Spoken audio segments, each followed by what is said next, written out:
And timing is everything in life. Here to give us his take on everything Philadelphia Eagle relevant is a guy who comes from day in and day out. He does so for both SI, PhillyVoice.com, and puts out a podcast on the Birds, Extending the Play, which is available where you get all your better podcasts. Our buddy John McMullen joins us here on 94 WIP. J-Mac, how are you? Doing well, Jody. How are you? Good. As you're watching the game on Sunday, are you saying to yourself, he might make a change here, and he might make did you specifically say it at half, and then after Carson struggled with the first series in the second half, did you say, yeah, this has got to be it? How was your quarterback brain working Sunday as you watched the game unfold against the Packers?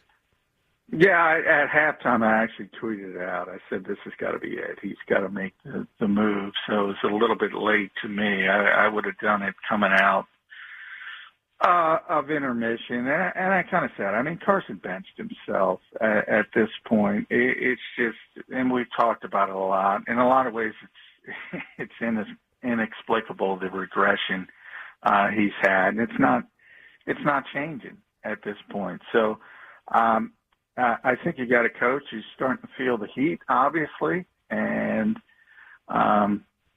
if you listen to Doug's Monday press conference, he kind of went the lone wolf route. And he said, this is my decision I'm going to make, whenever it was going to be. And it turned out to be today.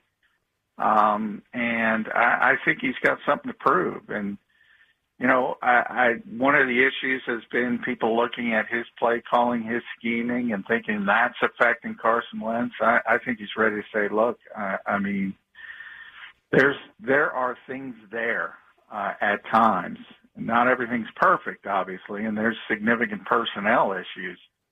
But he has just left so much on the field.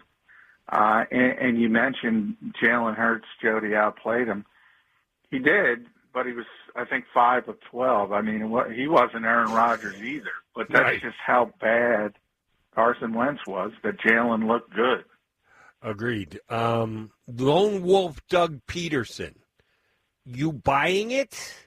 Or did he go there because he thought it would play well for those who were above him on the organizational power chart?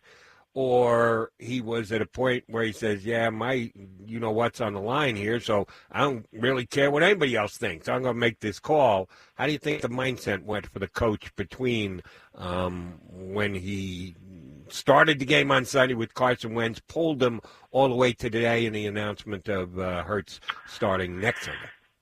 Yeah, I think it was legitimate. I think it was more of the latter of what you said, and he knows the narrative, and it's been out there that he doesn't have power when it comes to personnel, and he's even neutered when it comes to his coaching staff and told he's got to move guys out, bring new voices in.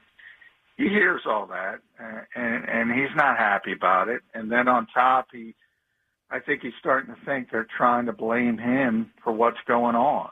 And I think he got to that point. Well, let's see. We got a month to see if it's really my fault or if the quarterback is leaving that much on the field. And I think he's got something to prove, and he wants to prove. I don't think it's going to, Jalen Hurts is still going to have the bad offensive line. He's still going to have the bad receivers. He's still going to have the running backs that are struggling. So the personnel issues still exist, but I think Doug's perspective is it's going to get better. It might not be great, but it's going to get better, and that's going to prove something. Do you believe, and this is a very fluid question, and I'm going to ask you about a fluid situation, and it changes almost on a weekly basis. Do you believe right now Doug would prefer to not be the coach of the Eagles going forward, or do you think he'd rather keep the job if the powers that be say, well, you're still our guy, Doug? I think he's thinking about moving on and thinking about his probable realization that if he does get fired or if he does resign, he's not going to be out of work for very long. Ultimately, I always knew this was happening. I'm kind of surprised it didn't happen a little bit quicker after he won the Super Bowl. And most coaches I've mentioned before would try to seize more power at that point. I think that was a mistake from Doug's standpoint, to be honest. And now he's in a situation where he's got bad personnel and he's getting blamed for it, and it's not his fault. He's had some scheming issues and coaching issues, which is maybe you can argue his fault because he's the head coach, but he doesn't have the coaches he wanted. So I think from even that standpoint, he says, well, why didn't you let me keep my coaches? So I do think, despite what he said on Monday, said it was laughable. I think right here on WIP, he's thinking about leaving. He's human. He's a human being. He's got to be thinking about leaving and going to a situation where maybe he'd be a little bit more appreciated by the ownership and the general manager. You and I sort of touched on it, but I want you to formalize it a little bit more.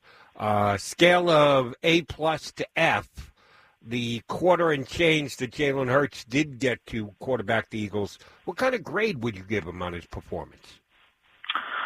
I'd give him a C. Again, I mean, 5 of 12 isn't good enough, but he showed obviously what he can do when it comes to extending plays and doing things with his legs. And he obviously had the big throw down the field to Jalen Reagor, and then 4th and 18 touchdown to Greg Ward. Those are plays that have just not been in this offense. I mean, they're two of the last 30-yard receptions from this team are with Jalen Hurts throwing the football, and he never played until the second half, essentially. So he did bring something to the offense that wasn't there, and that happens when you bring in a backup. People do get a little bit of juice or whatever you want to call it, and we'll see if he can sustain any consistency to that. I will say, this is probably not the best week to put in a rookie quarterback who essentially, has had 33 snaps and then 26. So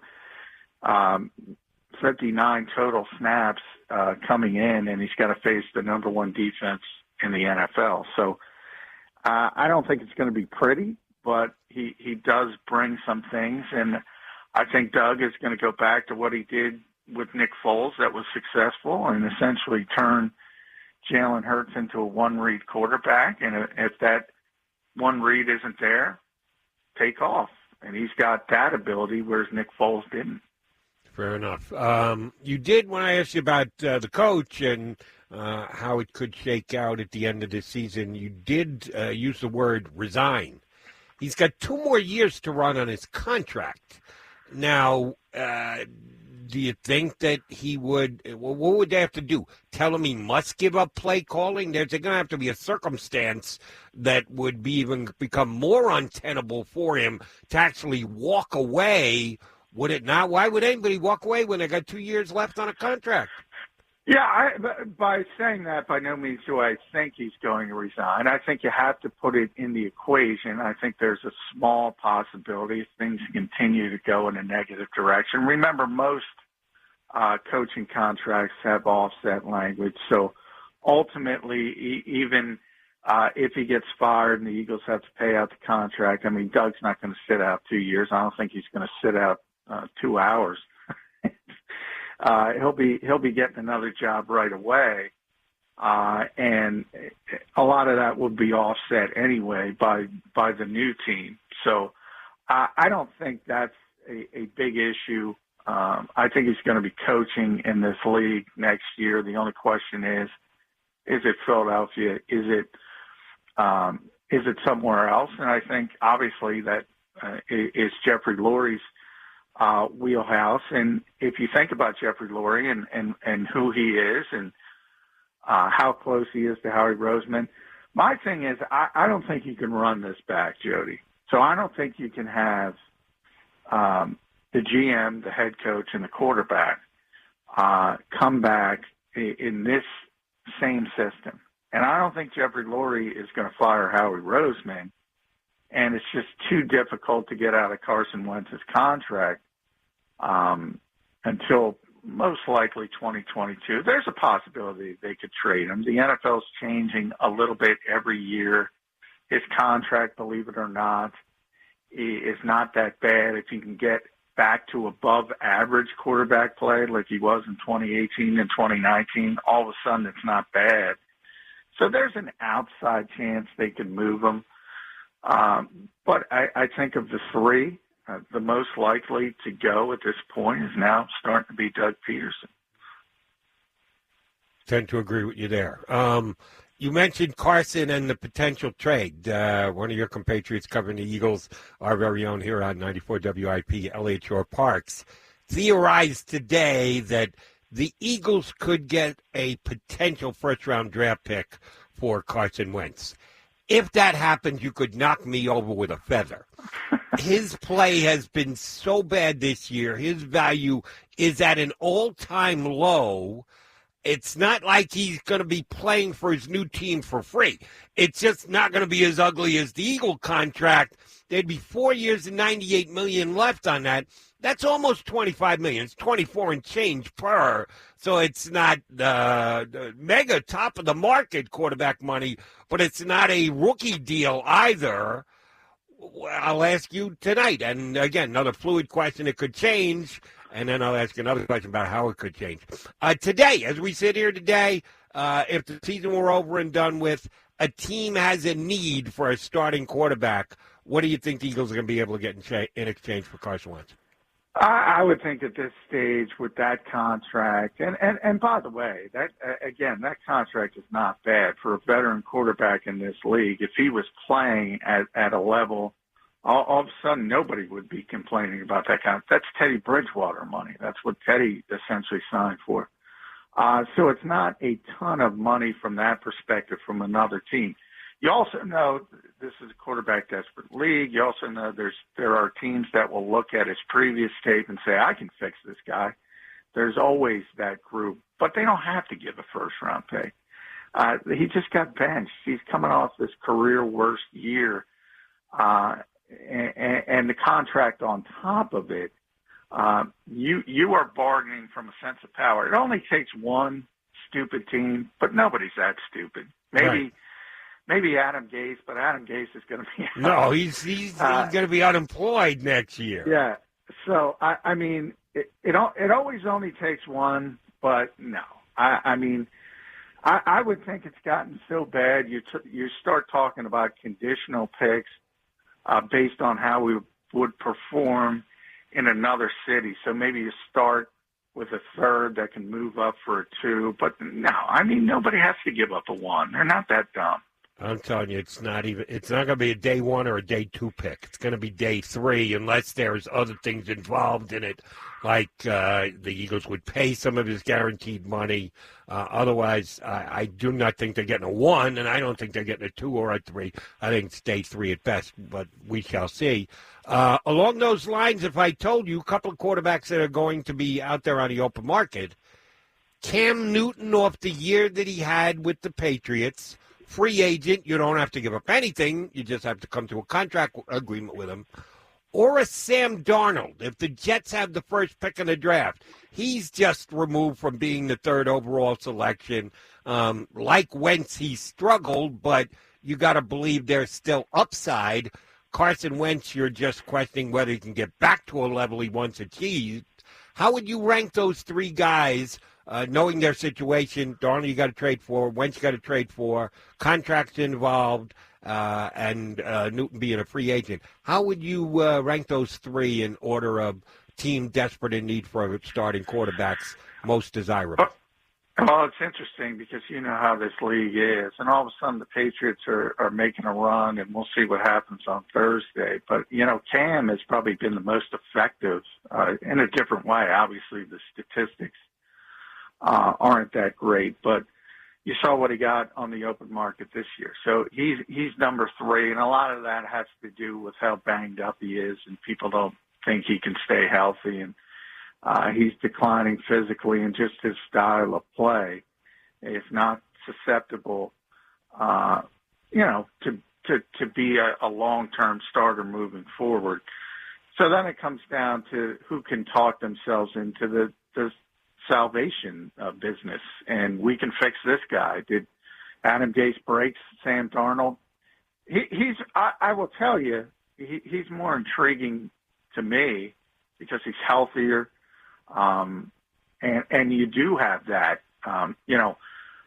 you do have that Gase sort of stain on there where you can say, okay, this guy's an abject disaster, whereas Doug Pederson won a Super Bowl. So you can't really say, you can say you think Doug has done a bad job, but I don't think you can go down the route of him ruining a quarterback considering what he's already accomplished in this league, where I think you can go down that route very quickly with Gase. So Darnold, to me personally, would be far more intriguing, and you could probably get him, you could definitely get him cheaper, and he's healthier as well. You think that the Jets will get less in exchange for Sam Darnold than the Eagles will for Carson Wentz with the contract he's got? No way. Jets get a better pick. Jets get a higher pick. By cheaper, I meant, he's still on his rookie deal. Cheaper for the team that's getting him. Okay, yeah. That's part of the reason why I think the Jets would get a better pick. Yeah, and so you still have a little bit of time on that cost-effective contract. And that's what I mean. The team picking up Wentz is still going to take a relatively large salary. And by the way, you also have to enter into the equation where generally bad teams are on the top of the draft, and the top of this year's draft is projected to have a number of quarterbacks going in the top 10. So you do enter that into it as well. We can get a rookie on that cost-effective deal for essentially 5 years versus bringing somebody in, as you said, for 4 years, nearly $100 million. It's kind of an easy decision. I'd go with the kid. Yes, so would I. You talked about Doug earlier, and I asked you his stance that he took and what he said, and it's a lone wolf. It's my decision. You believed him. What can Doug say when you guys get a chance to talk to him tomorrow about why Alshon Jeffries is playing that you will believe that he is telling the truth? Is there anything that he can say to justify the fact that Alshon Jeffries is getting as many snaps as he is? No, I mean, he shouldn't be. And that is, I think that's a legitimate criticism that you could level at Doug Pederson. I don't think he's being told to play Alshon Jeffrey. I don't think he's being told to play Jason Peters. He has respect for those players because of what they've done in this league. And he's not the first coach to get caught up in that veteran mentality and trusting players who at least understand what they're supposed to do versus young guys who are making mental mistakes. But at some point, you got to just say, these guys are just not NFL players anymore. And as good as they once were, they're not that. And at 3-8-1, you're at the three-quarter pole. You got 4 games to play, maybe 4 games to save your job, maybe 4 games to prove that you've got this thing going in the right direction. You have to make it look like there is hope for the future. And Jason Peters has nothing to do with the future. Alshon Jeffrey has nothing to do with the future. Maybe Nate Herbig does. Probably doesn't. Maybe Jalen Hurts certainly does, and if you can get that going in the right direction, and the one thing Jalen Hurts did was give the other Jalen a little bit of juice because Rager wasn't doing anything with Carson Wentz. How ironic would it be if Hurts ends up saving Doug's job? You said earlier if you had to rank the 3 guys, Harry Roseman, Carson Wentz, Doug Pederson, the one that's most likely to not be here. And it could be all 3. It could be none of the 3. But you say, but just one, the guy's most likely to be gone in your estimation is Doug. What if Jalen Hurts saves Doug's job and it's Carson that is elsewhere? Yeah, I mean, it's definitely a possibility because you've heard it all season, Jody. I'm sure you've heard the narrative. You've heard people say, what terrible game planning, what terrible play calling. And if Jalen Hurts comes in this final month of the season and plays at least to a point where you say, okay, this offense is significantly better, it's kind of what I said at the beginning of this, then it wasn't the play calling, it wasn't the game planning. Carson was just leaving plays on the field. And I, by the way, think that is true. I talk about it all the time with you. It's in this league, it's about execution. It always is. And more so the coaching is about teaching the players to execute and making sure they do it in big spots. That's what the Eagles did when they were good because they had good personnel. And that's what they can't do now because they have lesser personnel. All right, last question for you, Jay Mack, John McMullen from SI and Philly Voice and his podcast, Extending the Play, a must-listen for all Eagle fans. We get you better podcasts. All right, percentage question. We're going to wrap it up with this one. And know full well that the percentages can change and move again. A lot of things with Eagles going on these days are fluid. Percentage chance Carson Wentz, and we'll take injury out of it. If he gets in, if Hurts gets himself hurt and Carson has to go back in, that won't even count. I'm just talking about the Eagles make a decision to put Carson Wentz back in as a starting quarterback for at least one more game this year. What's the percentage chance that happens? If we're taking injury out of it, I think 0. I don't think there's any positive that can come from yo-yoing this thing, going back and forth over the last month of the season. Maybe the biggest disaster is they should put Wentz in for a couple plays each week to take Hurts out of the rhythm. But no, I don't think they're going to do it. And I think, if there is going to be a reclamation project with Carson Wentz, it's going to start in the off season. It's not going to start in the month of December. I mean, he's had chance after chance after chance, and it's not going to work this year. So they pulled the plug, and that plug is going to be pulled. All right. What are the Eagles going to do over the next 3 weeks? Give me a record. Jalen Hurts plays phenomenally. Jalen Hurts plays god-awfully, wherever it falls in the middle. What do you think the Eagles are going to do over the next 3 weeks? Saints, Cardinals, Cowboys. I think they're going to win one of the next 2 games, and it would stun people, but you just saw Washington beat Pittsburgh. We know the NFL, and especially in this year more than ever, you have these games, you have these upsets. I do think they're going to win one of these next 2 games, and overall over 4, I think they're going to win 2, probably 2-2, and Jalen's going to play just well enough where people say, okay, this has got to be a competition, and then you start talking about the real difficult decisions in the off season, and that's about, do we embark on this reclamation project or do we try to move on? And that's a difficult decision to make with Carson Wentz. All right. I'm predicting they lose both of the next 2 games. Saints are going to beat them on Sunday, and then I think the Cardinals will find a way to beat them the following week. They may be able to beat the Cowboys because the Cowboys are just god-awful, and we watch them god-awful again. So they're going to be 0-2, and I think they could be officially eliminated from the playoffs by then. Just remember, you heard it here first. Week 17, getting Carson Wentz back in to just throw caution to the wind, roll the dice, that he actually comes up with a pretty good game, and then that's the tape you send to the 5 or 6 teams that could possibly be in need of a quarterback. Yes, I am not discounting the possibility that Carson could get one more start before it's all over in Week 17. Well, I think you're going to get fool's gold either way. So if Jalen plays well, people are going to take that a little bit too seriously. And if Carson gets back in and plays okay, they're going to take that a little too seriously. You see that every year in this league. Teams that are out of it play well in Week 16 or Week 17. it doesn't mean that much.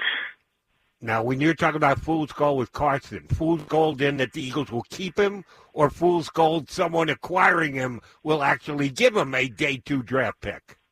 I think it would be more the Eagles keep him because of the salary cap ramifications. And yeah, this organization has shown the propensity to believe in fool's gold.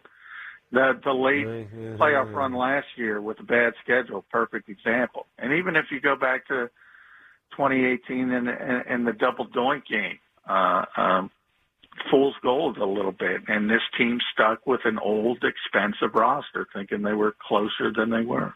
Well, I think that Carson Wentz will be traded. I just don't see what people are saying that they're going to get for him. I don't think he can be back here. I think you're opening up an ugly Pandora's box. I got to tell you, Jody, the NFL typically does not do stuff like that. It is changing, though. There are more open-minded GMs, but the most dead money in the history of this league is $21 million for Brandon Cooks. This would explode that.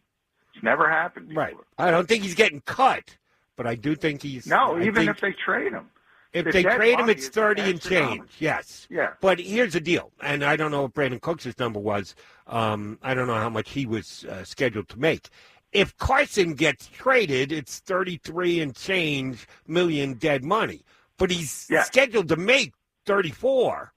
So they would actually, by removing his salary from the... yes, for the salary, but the dead money... And remember also the pandemic and COVID, and you've seen in baseball with everybody crying, even the Yankees crying poverty. You're going to have that aspect of it as well. And again, $21 million of dead money is the most anybody has done.